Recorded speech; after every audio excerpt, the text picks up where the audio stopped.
What's up, guys? Welcome to today's video. Today, what I'm going to share with you guys is how to cut an A-line bob with your scissors. So let's break down the sectioning. From the front half, we're going to draw 4 triangles, and then right off the back crown, we're going to draw 1 more triangle, and that point's going to come down to the occipital bone area. I'm going to clip both sides away, and we're going to start straight down vertical section in the back. So now, as I pull that out, notice that I'm going to work from the center back to the right hand side. So the reason I chose to do that is because this is my weaker side. My elbow's up in the air. It's a little harder for me to stay consistent. So I like to work with my weak side first so I can really focus on it and get that shape where I want it to be. Then I move to my strong side after, and it's super easy to connect it. So hope you guys like that tip. As I'm working through the back here, I'm gonna get slightly more diagonal forward with each parting that I take, clipping everything away, staying nice and consistent, and just making sure that my finger angle as I cut mimics the partings that I take.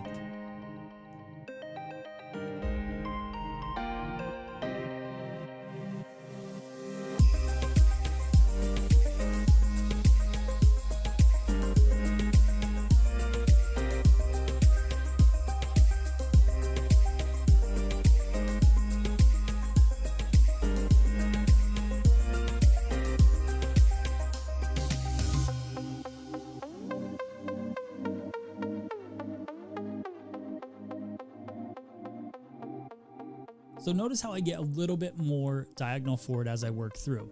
My finger angle stays parallel to the parting, which is really important. And then also, do not worry. A lot of hairdressers want to tuck their fingers in and take away some of this length on the graduation here, but we want that length for later when we go to cut the actual line that is going to be in the cut. So let that hair kind of play out what it is, create your consistent shape throughout, and then we'll worry about that length later.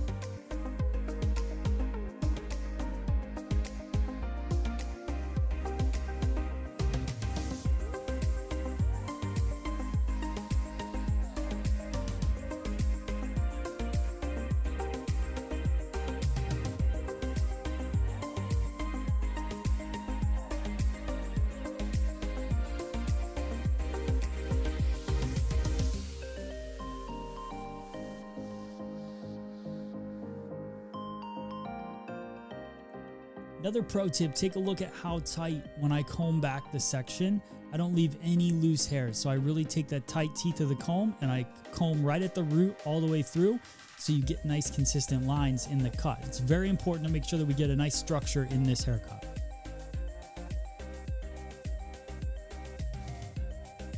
So you can see that shape that we're starting to build. And now we're gonna work our strong side, which is gonna have my fingers pointing up towards the sky, my elbow down. Same angle, same guideline, just working my way through.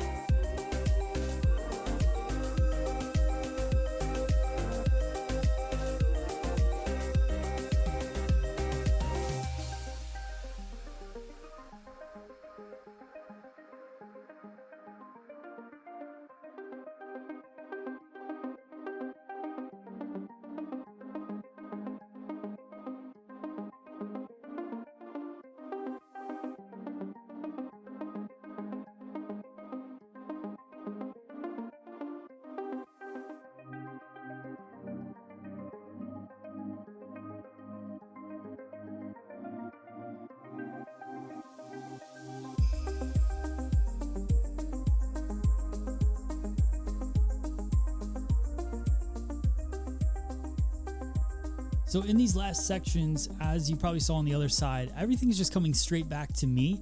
So we're really building a horizontal line. You can see how I cross-check it there. A horizontal line parallel with my shoulders. If I'm standing looking straight back at the head, everything's coming straight back to me. So we're really building that nice horizontal line in the back. And now we're gonna work that top triangle section in the crown area. With this section, I'm going to do everything. I'm going to mimic what I did at the bottom. So my fingers are now pointing down. This is the weak side, or my weak side. So I comb everything out and over, and I'm just going to work that line. Now, if you wanted a little less graduation, just elevate a little bit more. It's up to you. It really depends on the density of your client that you're working with. So just keep bringing everything over. Now I follow and I find my guide and I just cut through. Everything's still, again, coming straight back to me, cutting parallel with my shoulders, nice horizontal line across.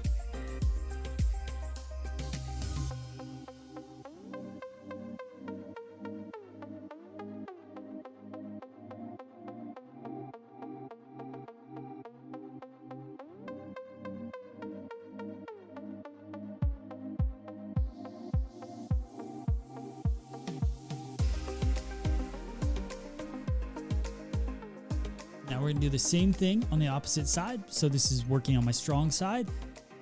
Fingers are gonna point towards the sky, and I'm just gonna bring everything out, follow that guideline all the way through.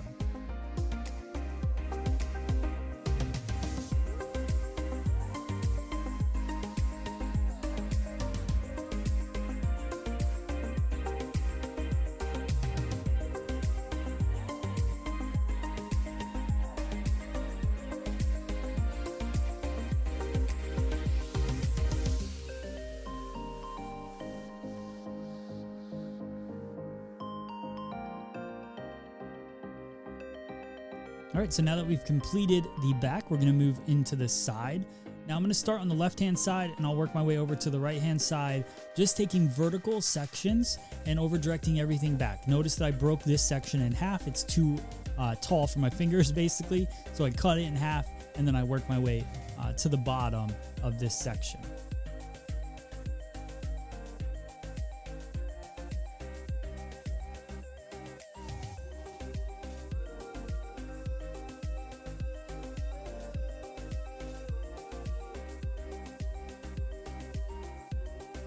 Now I think elevation is just so important at this point of the haircut, where a lot of times we'll just end up with too much weight. So notice as I take these sections, and you'll notice it even more when I get to the next triangle up, but just notice my elevation is a little bit higher. It's up. It's following that line that I've been creating in this cut. That makes it nice and light around the perimeter line. I think what happens too often is that we cut everything so low and then we end up with too heavy of a perimeter line. And then when we go to cut that nice line at the end dry, it's just too thick and doesn't have that balance that we're looking for. So you'll notice it in the end result, but you'll see that it's nice and light when I go to cut through. It's super simple, and it's those little tricks that save you so much time in the salon when you're cutting hair.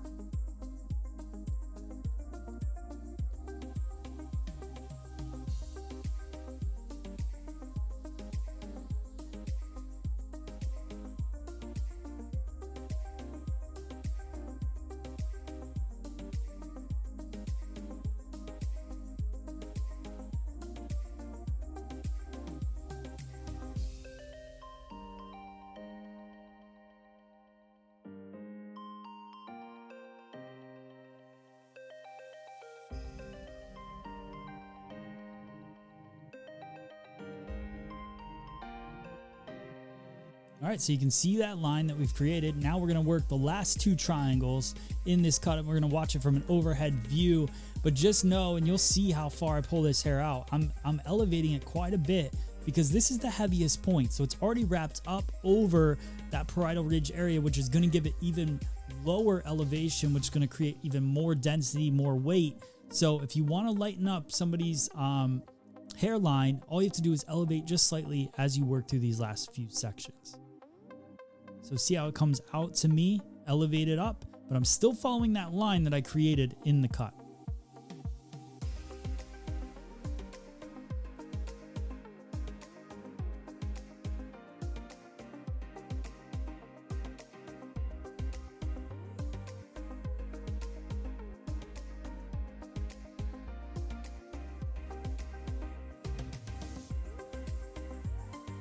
Now we're gonna do the same thing on the opposite side.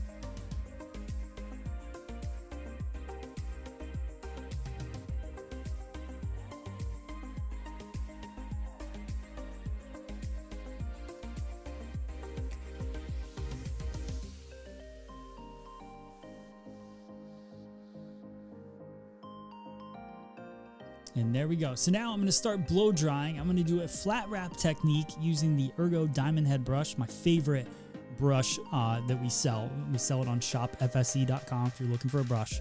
But it's a mini paddle brush. I love this thing for short hair, medium hair. Doing a flat wrap technique to just really build in the shape of the head into this dry portion so that when I go in to do my dry cutting, it's falling nice and natural. Then I go in, I smooth it out with a smoothing iron, just kind of bend the hair slightly, following the curve of the head, not curling it, but just bending it a little bit to follow that curve. So you can see that shape starting to build in there. And then finish it up, a couple more swipes with the iron, and we'll be ready for our dry cutting. What I really am excited for you guys to see is what it looks like already without the dry cutting the outer perimeter part. So you can see this shape that kind of unfold. But look at that outer perimeter line. So you can see the head shape actually happening. So what we're going to do is just go in and cut the actual line that we want the perimeter to be. What too many people do is they think about this line from the get-go and they start cutting it in wet. It's so much better if you just let the interior of the haircut build itself and then go in with the tip of the scissor, just refine your edge, create whatever the outer perimeter is that you want. Like you can see, I'm taking a little bit extra length off of it, connecting the pieces together. Didn't want so much of an angle in there. Just want it to be nice and soft to really mimic that graduation that we built in the haircut. So check it out, guys. Here's the end result. Beautiful, seamless graduation, A-line feel to it. Hope you guys like it. If you did, make sure you hit that subscribe button for me. That would mean a lot. I got videos like this coming out all the time. Anything you're looking to learn, let me know in the comments below. Hit the like button, share this with your friends. Thanks for watching. By the way, guys, FreeSalonEducation.com is powered by my friends at Minerva Beauty. If you're looking to upgrade your salon furniture or equipment, they're the best in the business. They've been supporting Free Salon Education for a long time, so go give them some support. Check out MinervaBeauty.com and at Minerva Beauty on Instagram.